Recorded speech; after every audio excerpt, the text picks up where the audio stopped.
Hello, everyone. I am Dr. Muhammad Tawab Khalil, resident physical medicine and rehabilitation from Pakistan. And I warmly welcome you all to today's interview. And today we have with us Dr. Gwendolyn Sowa and Dr. Miguel Xavier Escalón.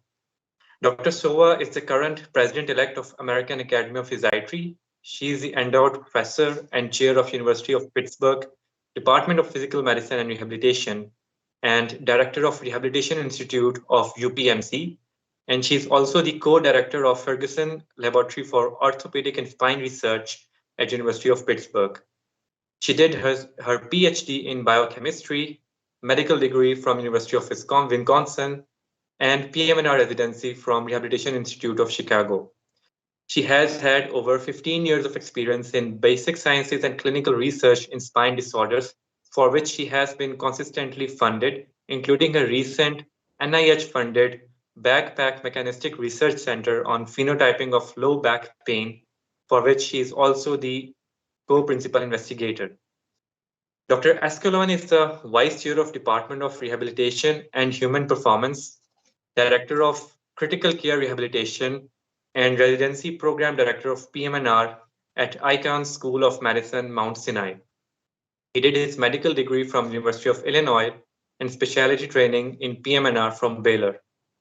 Dr. Escalón is a board-certified PM&R specialist, brain injury medicine specialist, and a spinal cord injury specialist. So I welcome you, Dr. Sowa and Dr. Escalón. How are you doing today? Thank you. It's great to be here with you today, this morning, this afternoon. Yeah, thank you so much. So I would actually like to say that Physiatry 22 is just around the corner. And I want you to tell me about the amazing workshops and keynote lectures that you are going to have over there, because I was recently seeing your program and it was jam-packed with amazing workshops like MSK ultrasound and spasticity management. So can you tell us a little bit about it? Yeah, thank you. First, thank you so much, Dr. Tawab and ISPRM for having us. There's a great partnership there between AAP and ISPRM, and we're happy that it's continuing to grow. Like you said, Physiatry 22 is around the corner. It's in New Orleans from February 1 to February 5. And we're so excited that it's going to be in person. We are going to be following all COVID safety precautions, vaccinations, etc. There will be a lot more info on that on our website, physiatry.org, if you're interested. But we're really happy to have things in person. That's going to allow us to have these great workshops that you alluded to, a spasticity workshop. We have every year our residency and fellowship program directors workshop. We have a workshop for medical students, all kinds of things. We also have a whole host of amazing speakers and educational exhibits. And that's not even to mention our sponsors and our career fair. But to give you an idea, for our plenary speakers, for example, we have keynote speakers, including our DeLisa lecture by Dr. Roberts, that's on the problem with race-based medicine. We also have Dr. Gallegos speaking on health equity. And we have a really special panel directed by Dr. Sowa, along with Drs. Durr, Lester, Porter, and Baker on the NIH helping to end addiction long-term, and the Back Pain Consortium, also known as Backpack, maybe my favorite abbreviation of all time. So we're really excited. We're also happy, again, we're celebrating 75 years of physiatry. So we're planning a really big party that will be free for all the participants to attend. And we're just so happy that we can have this and plan on being in person and have a great time.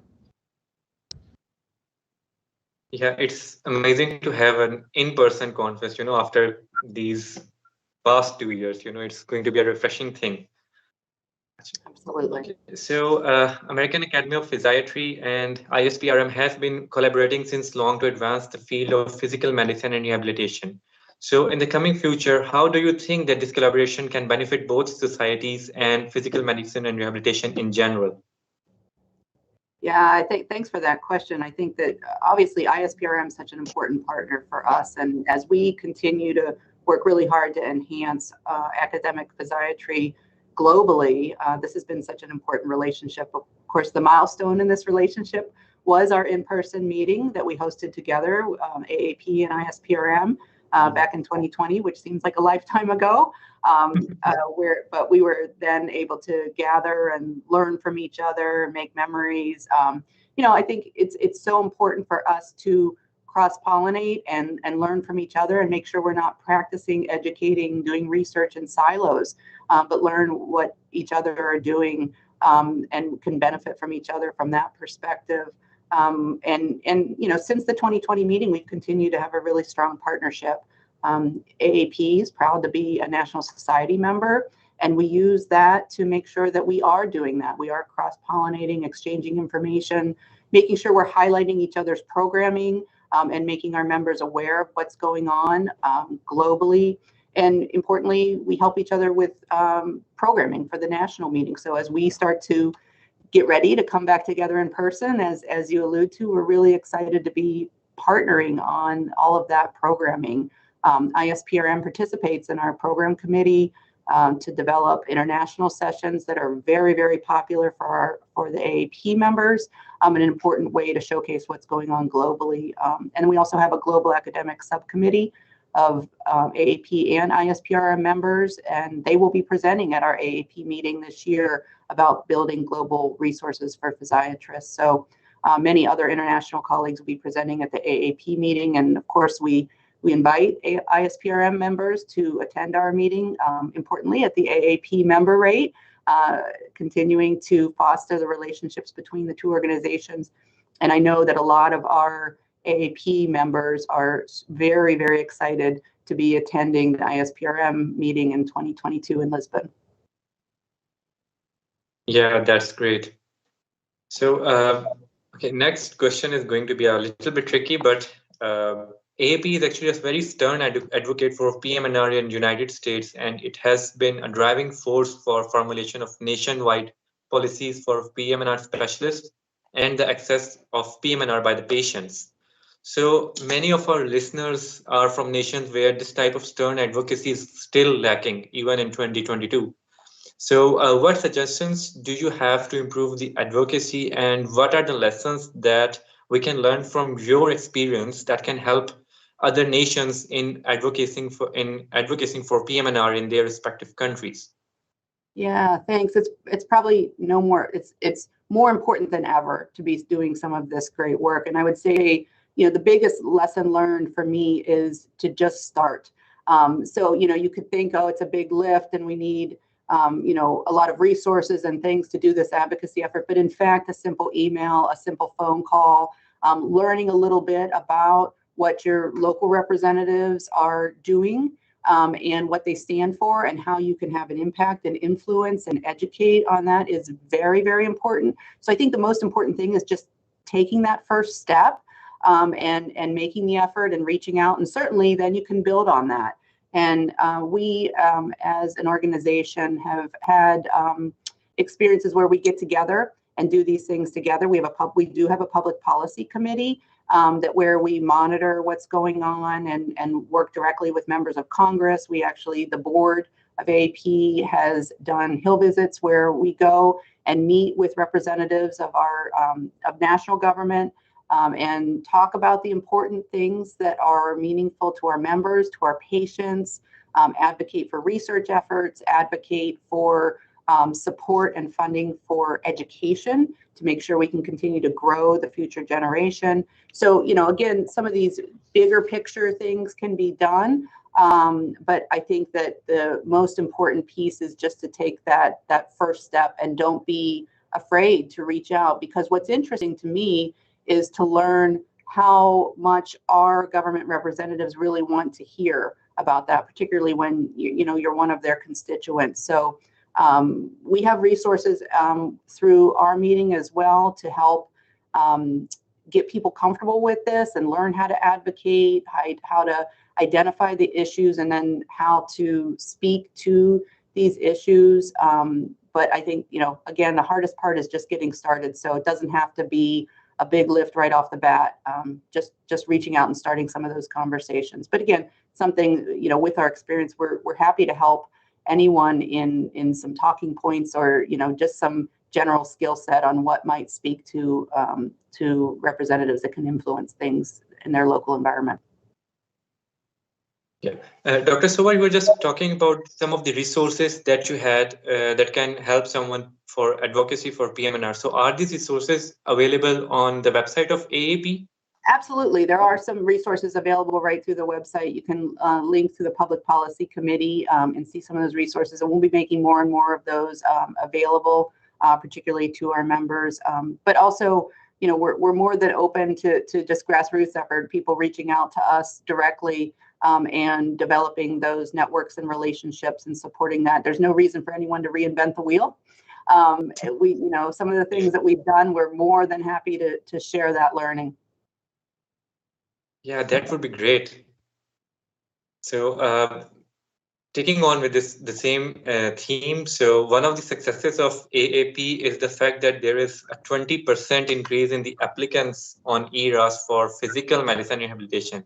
That is a huge leap in terms of the number of applicants. So how did AAP actually achieve this?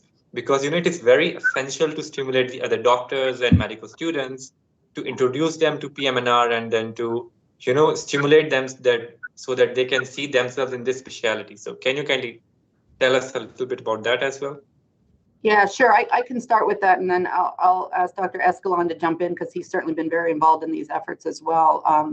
First and foremost, we're very excited that more medical students are interested and involved. And I know historically, many times medical students weren't exposed to physical medicine and rehabilitation early enough in their training to get excited about it. And so one of the things that we've been really a proponent of is making sure that physiatrists are getting involved in medical student education right off the bat, early on in the very first year of medical school. So make sure people are aware of this wonderful field that we're all in, and not finding it too late in their training. But we've also worked to include some programming directly for the medical students at our annual meeting, student interest group that have been very strong. And actually those student organizations have done a lot for our organization. So it's been a win-win, if you will, where we're providing some resources to them, but they're actually providing a lot of really great insight and suggestions and recommendations for how our organization can continue to grow and thrive. So Dr. Escalón, other thoughts on that?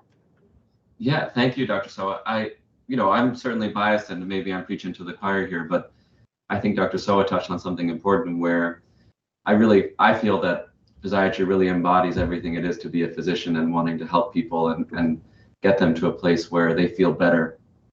And so when I think it speaks to medical students on a different level, especially when they hear about it early.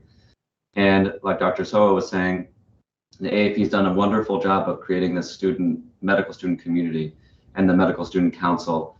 And the Medical Student Council has done a great job of advocating and going to med schools and helping them create interest groups. I think along the same lines, things have sprouted from that. Not just interest groups for physiatry, but interest groups to teach medical students that will not be physiatrists how to handle patients with disabilities, for example. And so just the general understanding and knowledge of physiatry has started to grow. I think in and of itself, that's done a lot. And overall, I think as a community, we've done a good job of putting ourselves out there and being more visible. And the other thing I think helps a ton is physiatry, at least here in the US right now, it's natural marriage to innovation and all these cool technological things and sports medicine, all the stuff that draws people in. And then they're able to learn more about the field as a whole. So that first step in getting the med students interested or giving them a taste is important. From there, I think physiatry does the rest of the work. Yeah, absolutely. I agree with that. And I think highlighting the medical student work at our annual meeting and giving them that sense of community and making sure they feel welcome and physiatry as a general community is a very welcoming environment, but making sure that we extend that to our medical students, even, discounting their rates for membership and attendance, but making sure they have a forum. We've obviously have medical students presenting at the annual meeting and those sorts of things to highlight that, and just giving them some really positive reinforcement about what it means to go into the field and how they have the opportunity to be supported, nurtured, mentored, down the road can make all the difference to the choice of a specialty early on. When you feel part of a group, you're more likely to, want to continue on in that vein. Yeah, that is true. So, are the medical students being taught physiatry in their medical school years, or they just have their rotations in PM&R departments? It's variable. So certainly some medical students have it as a requirement, but not all medical students, medical schools have it as a requirement, but not all schools do. And so we have done some work to try particularly for schools that don't have PM&R departments, to make sure they have opportunities to visit other institutions, either over a summer or other programs where we have actually funded students to get involved either in research at another institution that has strong PM&R, or do clinical experiences at another institution that has strong PM&R. So giving them that early exposure, even if their own medical school doesn't have either a requirement or a department per se. Okay, great. So, so can you tell us a little bit more about the physician wellness program that you have in AAP? So this has been a very important topic. Obviously, physician burnout has been a very, very critical challenge for us, and it's become more so over the last year and a half, certainly with COVID, as we've seen more and more people experience symptoms of burnout in healthcare, not just physicians, but all of our partners in healthcare, our therapy colleagues and nursing colleagues, et cetera. So we've been paying a lot of attention to this. We have actually have a Tri-Society project where we're working with some of the other societies in the United States, the American Academy and the American Board, to do a deep dive into the issue of wellness and really get at the root of what are some of the challenges and what are some of the opportunities and what we can do. So we've been having programming at our annual meeting that's been very, very popular. Looking at support, one of the things that we do that we think is a strength of our association is our mentorship, and so making sure that people are connected and being supported is something that has continued to be very helpful. There'll be some data that'll be coming out in the next year, looking at exactly what we think some of the triggers are and opportunities. But again, creating that sense of community so people feel like they can reach out and get some support, whether it's just talking to a more senior member about some of the challenges they're experiencing, or learning best practices on how to address wellness within everyone's home institution, departments, divisions, and daily proceedings is going to be really important. Yeah, that is. Yeah. I want to request all my audiences, if any of you has a question, then you can go on and write in the chat box, and then we will try to answer your questions.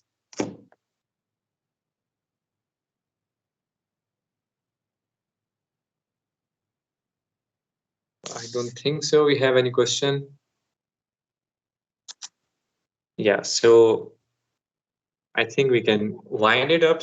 So in the end, I would actually like all our listeners to go on to Physiatry 2022, and it is, as Dr. Escalón has said, it is going to happen in New Orleans from 1st to 5th February, and there is a discount for ISPRM members as well. So I request you all to go on and register for it now, and because as they say that future of physiatry is going to happen at New Orleans, so and you all want to be a part of it.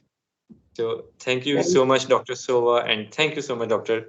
Escalón, for giving us your time today and having this wonderful chat. Thank you so much. Thanks for the time. Okay. I think we have a question. Sure.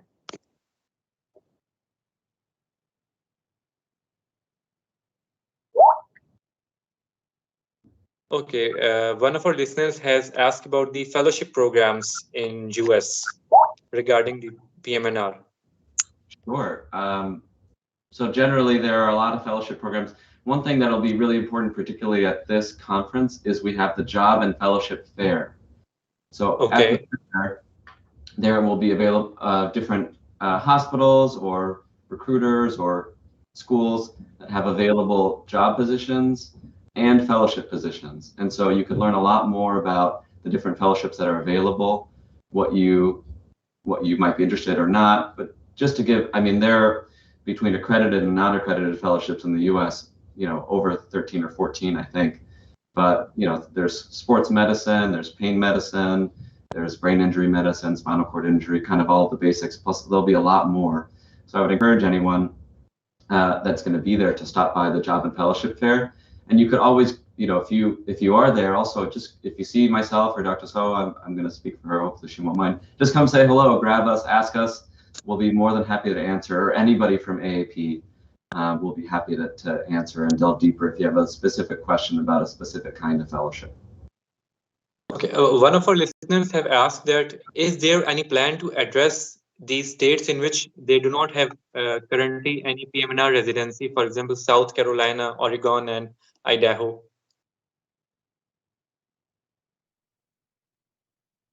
Yeah, I can take that. I can't speak specifically to the specific states and where that stands, but absolutely AAP has been doing some outreach and looking kind of a SWAT team to come in and help assess the situation, help program directors to develop programs and using kind of best practices from what we know from some of the strong residency programs that already exist. Again, in the vein of not reinventing the wheel, but helping our colleagues to develop additional strong residency programs. There's a lot of enthusiasm and interest in that. I don't know, Miguel, I saw you unmuted if there was something else you wanted to say. No, I was just, but you're right. Actually, that's a great point, Dr. Sowa. And the field has been growing. Every year we're getting new fellowship residency programs. I know Texas Tech is working on one, for example, out in Lubbock, Texas, which is also an area that was kind of underserved for a while. So there's a lot happening, and there's a lot that we're trying to do behind the scenes.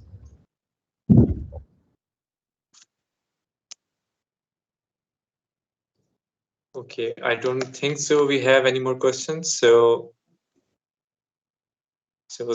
I would again like to thank you, Dr. Sowa and Dr. Escalón, for your time.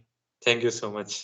Oh, it's our pleasure, and we hope to see you in New Orleans and look forward to seeing people in person and continuing the dialogue and continuing the great working relationship we have. Yeah, sure. Thank you so much. Thank you.